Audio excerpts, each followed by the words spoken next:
তো গাইস তোমরা এর আগের ভিডিওটা দেখেছো যে আমি হকারি করছিলাম আর কি। তো এই যে কাকির ক্যামেরাম্যান আমি কিন্তু অনেকে জানো আর কি, যারা আমি কাকির ক্যামেরাম্যান না, এটা আমার ছেলে। ঠিক আছে। তো যাই হোক, তো এই যে দেখো এই যে কাকি কিন্তু এই যে আমার এখান থেকে এই যে ভেকারি কতগুলো বিস্কুট টিস্কুট নিল, আর আরও কিছু নিবে। দোকান টোকান দিবে না, এটা হচ্ছে যারা গেস্ট আসবে আর কি, মানে কাকিমণিদের বাড়িতে আর কি। তো তারা অবশ্যই একটু যত্ন টত্ন পাবে এবার। আর সাথে কি নিবে বলো? ঠিক আছে, এগুলো কয়টা দিব? দুটো নিবা? বন দে পাঁচটা বন। কিন্তু অবশ্যই সবাই কিন্তু ভিজিট করবে আর কি।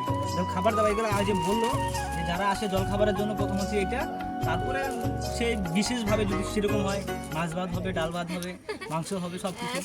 আমার কাছ থেকে দেখো কত কি নিয়ে নিল, দেখছো এখানে। তো দেখো শপিং করতে এসে দেখো আমি কি কি কেনাকাটি করলাম। কেক আছে, তারপরে বিস্কুট আছে মানে 5 রকমের, কেক আছে 2 রকমের, আর আছে ভেটা আছে, লাড্ডু যে কেউ আবার ভেটা খুব টেস্ট, কিন্তু ভেগারি মাল কিন্তু এগুলো বিশাল বিশাল। বাইসতে মানে নতুন আর কি হুকারি করছে। তো আমরাও আসলাম মানে কেনাকাটি করতে, রাস্তার সঙ্গে রাস্তায় দেখা হলো, তাই কিছু জিনিস খাওয়ার জিনিস নিলাম, এমনি নিতেই হয়। আর এটা আমাকে হোলসেল দামে, হ্যাঁ একদম একদম একদম। তো তোমরা যদি নিতে চাও অবশ্যই ভাইস্তের আইডিতে যাও, অভিজিৎ বিশ্বাস তোমাদের বাড়িতে গিয়ে দিয়ে আসবে। অবশ্যই পার্সেল কিন্তু পেয়ে যাবে সবাই। হ্যাঁ পার্সেল পাবে।